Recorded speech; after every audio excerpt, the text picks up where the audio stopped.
This is hugely controversial. I just get the feeling, Basil, that what's happening on the other side of the Atlantic seems to be now happening on this side of the Atlantic. Yes, this was announced by the deputy leader of the Labour Party, Bridget Phillipson, speaking to Laura Kuenssberg. Phillipson unveiled this huge funding package for an organisation, the Union of Jewish Students, which boasts of its ties with the Israeli government. Stand With Us, another pro-Israel advocacy group, made the entirely unsubstantiated claim that anti-Israel students at one unnamed British university had compiled a list of Jewish students for harassment. There's no evidence presented by Kuenssberg or Stand With Us to back this claim up. The Office for Students for Academic Institutions in the UK, the director of free speech, said that there would be sanctions for universities in Britain if they failed to toe the line, basically. We don't know what's in this so-called anti-Semitism training being provided by the Union of Jewish Students. This goes with another 2 million being announced for Holocaust education in secondary schools. That, of course, refers only to the events of the Second World War, not the Gaza Holocaust. It's straight out of the Trump playbook. What's happening on the other side of the Atlantic seems to be now happening on this side of the Atlantic, using coercive methods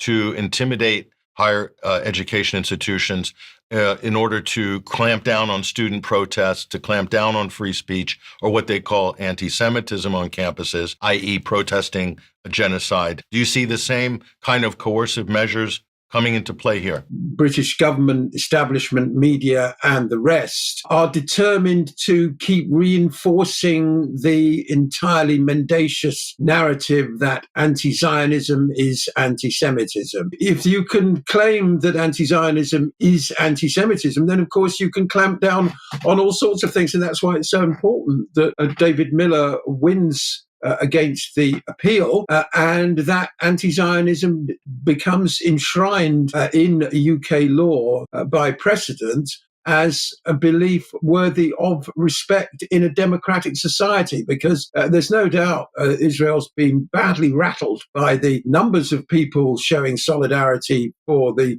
slaughtered of Gaza. And so they are absolutely relentless. They will keep up their attempts to intimidate, silence, clamp down on protest wherever possible, using front groups like Stand With Us and the Union of Jewish Students.